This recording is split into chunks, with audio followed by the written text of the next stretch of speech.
Welcome to Second Opinion, where experts speak first.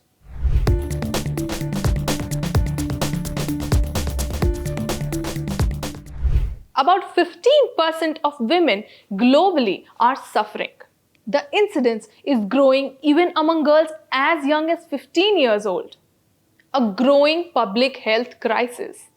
A big burden for working women, but there is no cure. How to even manage it? Polycystic Ovarian Syndrome or PCOS is one of the most common illness among women, but there is no common solution for all those affected. Today in Second Opinion, we talk about the growing incidence of PCOS and how it is a challenge to manage for working women. PCOS is a hormonal disorder where women may develop multiple small cysts on their ovaries due to hormonal imbalances, often due to elevated androgens and insulin resistance, leading to ovarian cysts. This leads to irregular periods, facial hair growth, weight gain, acne, infertility, and several other issues. These issues can affect one mentally too, causing anxiety, depression, and low self-esteem due to the symptoms such as weight gain, facial hair, and infertility, exacerbated by stress and societal pressures. With busy lifestyles, hectic schedules, and stressful work life, lack of time for meal prep or exercise, women find it almost impossible to manage PCOS, given that there is no one-size-fits-all solution. Moreover, diagnosis is delayed in a lot of cases, and not every woman experiences the same symptoms. And what works for one may not work for other. Let's look at some data here. Across the globe, about 6 to 15% women of reproductive age are affected with PCOS. But what's even more worrying is that 70% of PCOS cases are undiagnosed worldwide. There are about 65.77 million prevalent cases of PCOS worldwide in 2020 as per a study by the Global Burden of Disease. The situation is worse in India. PCOS prevalence is higher than the global average.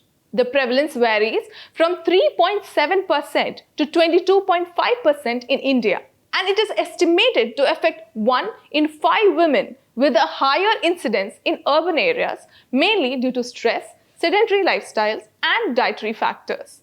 Moreover, it is also linked to metabolic risks like insulin resistance, diabetes, hypertension, cardiovascular diseases, and others. For working women, juggling busy schedules with lifestyle changes to manage PCOS can feel overwhelming. But why is PCOS becoming a public health challenge? And how do treatment needs vary? Let's hear it from the experts.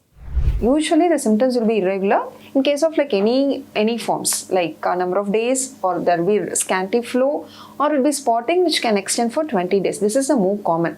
And we address the treatment for PCO, it varies from individuals. When we cover the school children, like school children may have irregular cycles, for which we have to educate them regarding the regularity of period. And when we come into the fertility part, so here the priority is to make them pregnant. So here the ovulation induction tablets can work along with other factors like diet and lifestyle modification, and also periods regularizing medications. And when we come to reproductive age group, or else like nearing perimenopausal period, we have to focus more about their obesity, their lifestyle pattern, diet and exercise. Along with it, we have to rule out the endometrial cancer and other stuff. But it is not this easy to treat PCOS because women may experience the symptoms differently, and there is no universal cure for PCOS. Some say cutting dairy helps. Some others say reducing sugar intake will bring down the symptoms. Some home remedies are recommended, saying they are important, while someone might recommend eating leafy vegetables and exercise. There are hormonal contraceptives, anti-androgens, or medicines like metformin that are used for symptom management. But it is so hard to find a solution that works for you. Adding to that are the myths associated with its treatment. Let's health experts clarify that for us. There are so many myths about it that Ajira water can help it cure, and there is so many herbal solutions regarding it. And there is so much information or guidance from the social media platforms which says that we can treat polycystic ovaries. Is this all going to work? And how do we treat it? The treatment is not only by giving them certain one medication, one treatment. It should be treated as a syndrome. So we have to treat them. We have to evaluate them with the hormones. We have to evaluate them with their biochemical values to note whether they are already diabetic and such things, or pre-diabetes has to be investigated. And the treatment would actually go along with proper management of the cycles. Talking of management of symptoms, the challenge is even more for working women. Many women are juggling demanding schedules, and it is difficult to manage the disease on one hand, while on the other hand, PCOS symptoms affect the work life of women and impact their lives, not just physically, but mentally too. How? Let's hear it. When they have PCOS, the hormonal imbalance causes brain fog, anxiety and depression in them. It reduces their energy level while working. So irregular periods, which are unpredictable, causes painful cramping periods which may affect their productivity. And what are the visible changes which causes symptoms in PCOS women are excessive hair growth in unwanted areas and acne and thinning of scalp hair, which may affect their confidence and career where appearance are important. And finally, weight management struggles. So PCOS women gain weight easily and lose it with difficulty, so which may affect their confidence. Despite all the challenges, doctors say there's hope. Women can still manage the symptoms and lead a healthy lifestyle by realistically incorporating the lifestyle changes necessary to manage the PCOS symptoms. First thing, they should not skip any food.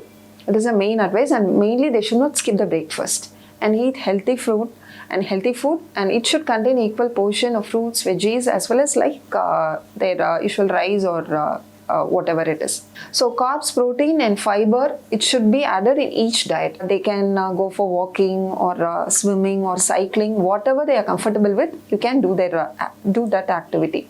Any form of physical activity can definitely bring about the weight loss. So minimum, we can plan for minimum 2 kg weight loss per month, which will be very beneficial for people with PCO. So I have seen many patients who has undergone some kind of weight loss and which can contribute to ovulation. To our viewers, PCOS may be complex, but with personalized care and small lifestyle changes, it's possible to take control.